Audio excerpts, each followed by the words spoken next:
Claudia मिलफेलनर की कहानी एक बिल्कुल सामान्य से शाम और अच्छे खाने से शुरू होती है।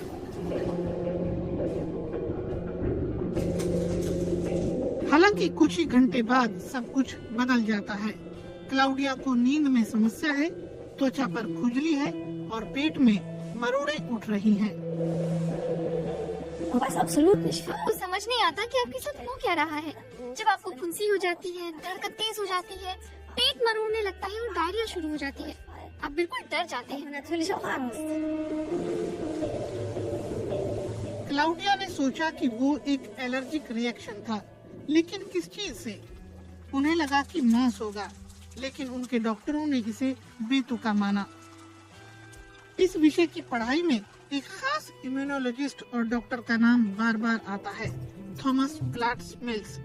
वो याद करते हैं कि कैसे शुरू में वो मान रहे थे कि उनके पास आने वाले मरीज ये सोचते थे कि उन्हें मीट से एलर्जी है।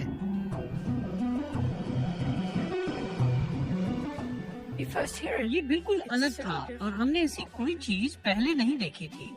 वे मीट खाते थे और कुछ घंटों बाद प्रतिक्रिया होती। इसका कोई मतलब नहीं था। वो मान गए कि जिस मीट की बात हो रही है वो लाल हेरिंग मछली थी। हालांकि इसके बाद एक बिल्कुल अलग मामला सामने आया, जिसके कारण चर्चा दोबारा शुरू हो गई। एक दवा के परीक्षण में मरीज के अंदर अचानक से एलर्जी रिएक्शन शुरू हो गए। हालांकि पहले कोई समस्या नहीं थी। मैंने क्लिनिक को सिर्फ एक सही सलाह दी थी कि मैं परीक्षण में हिस्सा लेने वालों का ब्लड टेस्ट करना चाहता हूँ। खून के नमूनों में प्रोफेसर ने दवा के एक छोटे से कण का एंटीबॉडी देखा। इसका नाम है अल्फा गल। अल्फा गल से लड़ने वाले एंटीबॉडीज एलर्जिक रिएक्शन पैदा कर रही थी। हालांकि अल्फा गल का इस्तेमाल केवल दवाओं में नहीं होता, ये प्राकृतिक रूप से कई पशुओं के मांस में होता है। तो क्या मीट एलर्जी ही सभी मामलों के लिए जिम्मेदार है? और तब ये साफ हो गया कि जो लोग हमें मीट एलर्जी के बारे में तरह तरह की कहानियाँ सुना रहे हैं, शायद उनमें वही एंटीबॉडीज विकसित हो गई हैं। क्लाउडिया मिलफेलनर में भी अल्फा गल के इन एंटीबॉडीज का टेस्ट पॉजिटिव रहा। प्रोफेसर प्लाट्स मिल्स के काम से वाकिफ एक डॉक्टर ने साबित किया कि उन्हें मीट से एलर्जी है।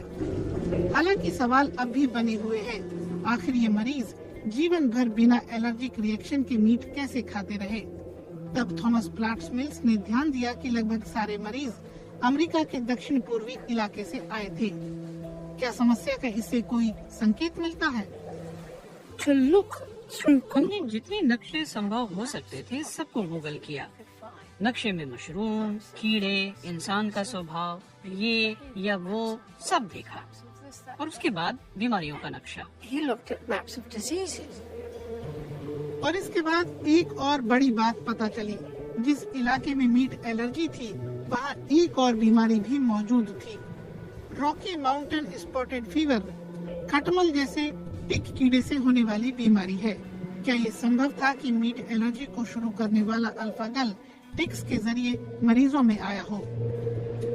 रिसर्चरों ने अपने मरीजों से टिक के डंक के बारे में पूछा और वास्तव में लगभग सभी ने मीट एलर्जी शुरू होने से थोड़ा पहले इसका अनुभव किया था। एक सिद्धांत कहता है कि अल्फा गल इंसान के रक्त प्रवाह में टिक कीड़े की लार के जरिए आता है। रक्त प्रवाह में शामिल होने के बाद शरीर का इम्यून सिस्टम इसे दुश्मन मानकर इसके खिलाफ एंटीबॉडीज बनाने लगता है। इसकी प्रतिक्रिया इंसान के पाचन तंत्र में मौजूद अल्फा गल से भी होती है। जब आपको सचमुच किसी पर शक होता है तो वहीं से कोई नई बात पता चलती है, जिससे कहानी बनती है। क्लाउडिया मिलफेलनर को घुड़सवारी खूब पसंद है। देहाती इलाकों में घुड़सवारी करते समय अक्सर टिक उन्हें डंक मारते हैं और अब साफ हो गया है कि जर्मनी में पाई जाने वाली प्रजातियां भी अल्फा गल ट्रांसमिट कर सकती हैं, जिससे मीट एलर्जी होती है।